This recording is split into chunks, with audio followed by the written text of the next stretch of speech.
Magaling, magaling.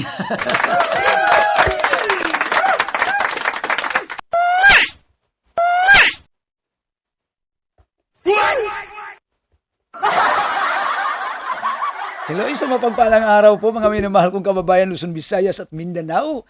At sa ating mga OFW at balikbayan po dyan sa iba't ibang panig po ng ating mundo, isang mapagpalang araw or gabi po sa inyong kinaroroonan guys, sapagkat magkaiba po ang ating oras guys, no? So andito po ang inyong Kuya Alan muli guys, at ating bibigyan ng reaction and comments naman po ngayon guys. Itong ating dalawang artistaheng mga senadora guys, no? Oo. Si Senator Pia Cayetano at saka si Ma'am Senator Risa Hontiveros, no, guys, no?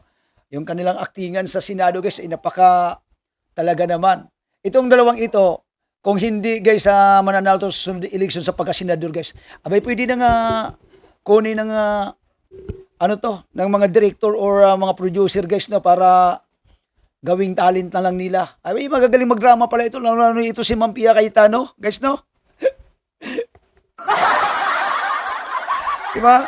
Napanood nyo naman po yata ito. Diba? Panoorin nyo po ito guys, ang aking munting video guys na inyong mapapanood. Nilalagyan po natin ng reaction guys, no? Para makita nyo naman po. No? Isang Queen of Drama guys, no? Queen of Drama. At saka supporting actress ito si Mama Risa Hontiveros. Parang ito ang lumalabas ang kontrabida rito. So, ito, panoorin nyo po, yung unang banat po ni Ma'am Risa Hontiveros. Actually, hindi naman po ito yata, intentional na paparinggan si Senator Pia Cayetano. Kaya lang, minasama ni Senator Pia Cayetano, guys, yung kanyang pagsasabi na para bang walang nangyari. So, panoorin nyo po, guys. Ito nga. Halos isang linggo na matapos ang habulan at barilan dito sa Senado. Sa loob-loob ko, hindi ako mapanatag na simula nung Lunes, ang ipinapakita natin ay para bang walang nangyari. Na para bang hindi nabastos ang ating institusyon, ang ating mga empleyado, at ang mga Pilipino. Hindi maliit na bagay ang nangyari dito. At lalong hindi dapat inaasa sa mga Facebook Live, press conferences at media interviews ang pagtatahi-tahi ng mga pangyayari. Ganito na ba talaga kababa ang inabot ng ating politika sa Pilipinas? Ito na ba tayo, Mr. President? Tuluyan na bang nilihis ng politika ang ating mga pamantayan? So, ayan lang naman po ang sinabi ni Senator Risa Hontiveros, guys. Pero ang datingan kay Ma'am Pia noon ay minasama niya at ito nga ang nangyari guys, panoorin niyo po. Grabe guys, no? Ayun lang sumambulat ang kanyang sipon or si stay yung ng kanyang luha guys.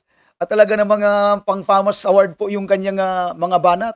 Kaya binigyan po natin ng corona, no guys, no? Si Ma'am Risa Hontiveros naman ay binigyan natin ng trophy. Okay? Panoorin nyo po guys, panoorin nyo. At palakpakan na rin natin. Mr. President, I also will not relate or make my own privilege speech today as requested by the Senate President. I reserve my right to make the proper interventions at the time that the Senate President and our other colleagues agree upon. But I just want to make this quick statement. Parang walang nangyari. Yan po ang statement ng ating butihing Senadora Risa Hontiveros. Siguro po, para sa inyong mga wala dito, pero para sa amin na nandito, napakaraming nangyari. Takot na takot po ako na kailangan ko na magpaalam sa mga anak ko. At yung staff ko, 2 pintuan ang pagitan ko sa putukan. Yung staff ko na si Claire, na 20 years na sa akin, nandun siya sa labas. She has a 12-year-old son. Kinuwento niya sa akin later na tumatakbo siya, hindi niya alam kung saan siya pupunta. Kaya para sabihin niyo na walang nangyari. Napakasakit para sa aming lahat na nandito. And as I said, 2 pintuan ang nagpo-protect sa akin sa putukan.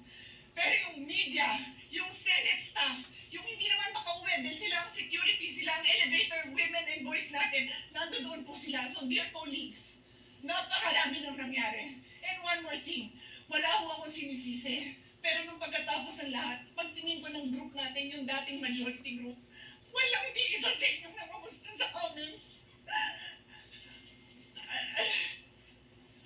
Some of you I've known for 20 years, 10 years, and I didn't even hear any of you saying, kamusta na kayo dyan? Napakasakit na sa akin. Sobrang sakit. So yun ang masasabi ko. Yes, I am very ready to share my story, to ask questions.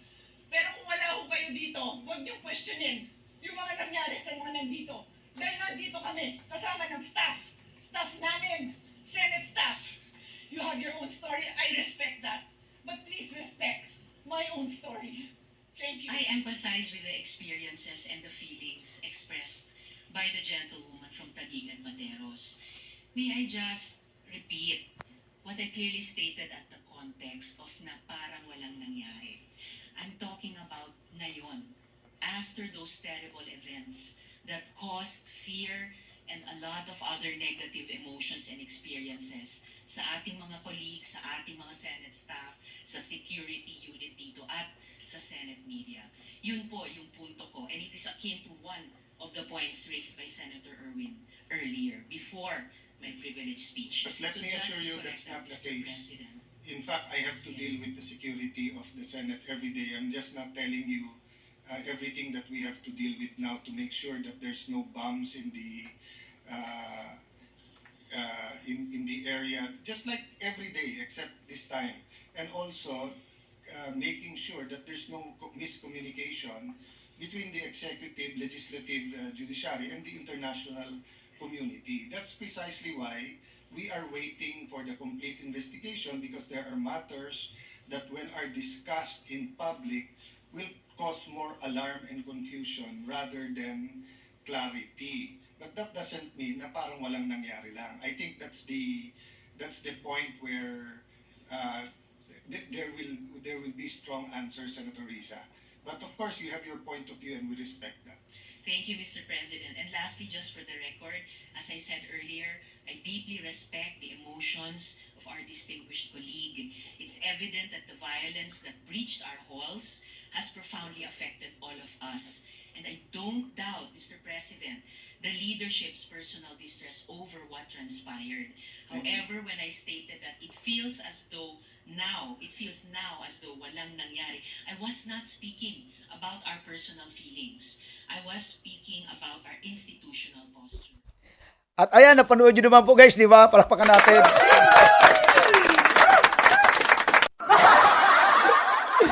So, ayan mga minamahal kong kababayan, hanggang dito naman po ang ating video. Maraming salamat po sa patuloy nyo pong suporta guys. Huwag nyo pong kalimutan guys, yung like.